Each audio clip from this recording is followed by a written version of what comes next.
Welcome back to Ben's Book Club. Today we are diving into the book Creating Real Wealth. We're looking at a pretty fascinating synthesis of ideas today. We're bringing together two incredibly powerful frameworks on what it actually means to build a rich life. Okay, let's dive into this, because what we are talking about today completely flips the traditional script on money, success, and ultimate fulfillment. So here's our roadmap for this explainer. 1. The wealth paradox. 2. Wade's holistic portfolio. 3. Kemp's financial mechanics. 4. The power of compounding. And finally, number 5, doing your personal wealth audit. Let's get right into it. Section 1. The wealth paradox. Redefining success. Before we can even start building real wealth, we've got to ask a question we almost never stop to consider. Can you be a broke millionaire? Now, what's really interesting about this slide is, think about it. Think of that high-powered executive, right?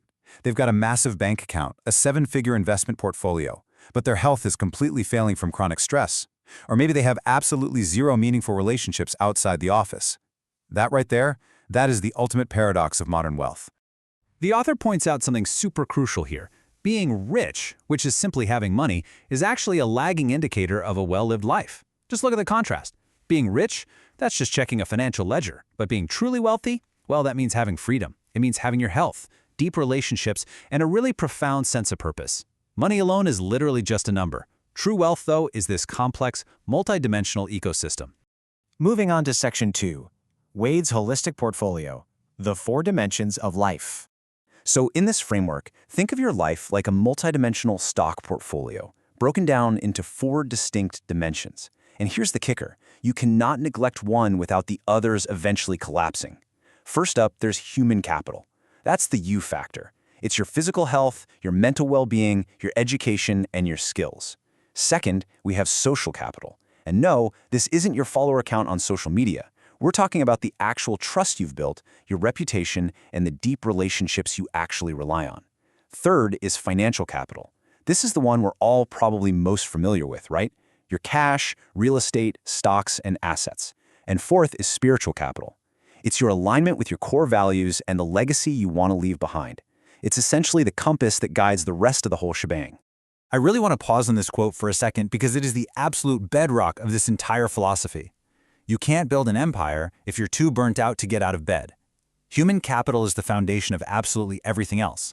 I mean, your ability to earn, your ability to connect with other people, your ability to even find your purpose. It all stems from your physical and mental well-being. If your health goes bankrupt, your entire portfolio crashes, plain and simple. And that brings us to this core concept of integrated capital.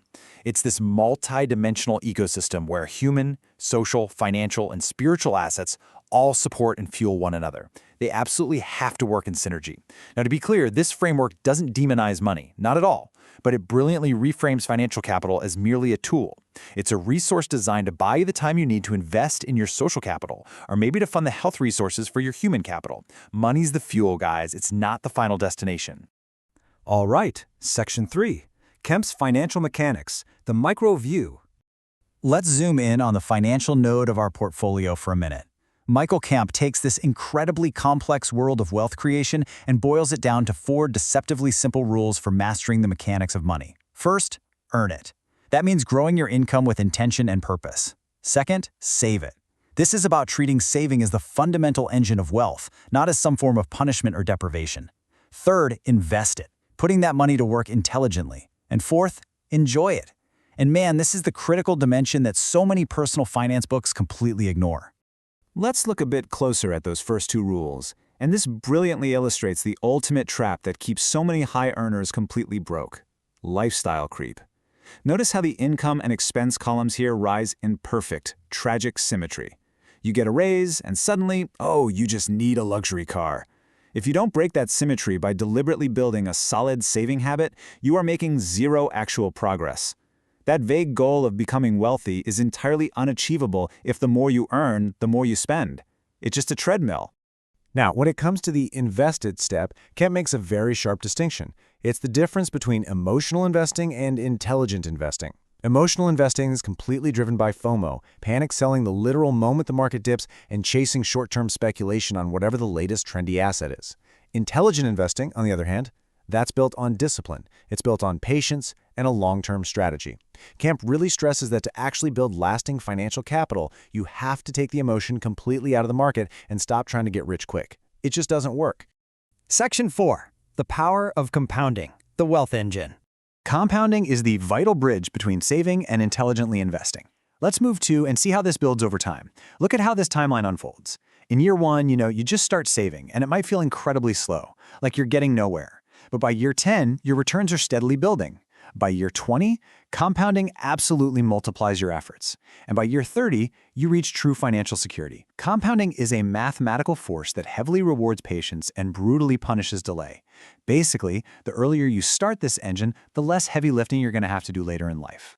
And then we reach Kemp's final step, enjoying it. Notice how beautifully this connects right back to our macro framework from earlier. Kemp says we need to redefine success personally. We need to balance delayed gratification with present joy, prioritize experiences over just accumulating more stuff, and avoid that tragic die with the most toys syndrome. This right here is exactly where financial capital feeds back into social and spiritual capital. Because honestly, wealth without fulfillment, that's just a hollow achievement. Which brings us to Section 5, your personal wealth audit, the final matrix. So the crucial point is, you need to audit your own life portfolio right now. What is your current state in your human, social, financial, and spiritual dimensions? And way more importantly, what action is needed? I really challenge you to see if maybe you're over-indexed in finance, but dangerously short on social or human capital. Have you traded missing important family events for just a little bit of overtime? And if so, was it actually worth it? It's time to fill in these blanks for your own life. I want to leave you with this final, provocative thought. If you had to grade yourself A through F on those 4 dimensions right now, where are you truly wealthy? And where are you completely broke?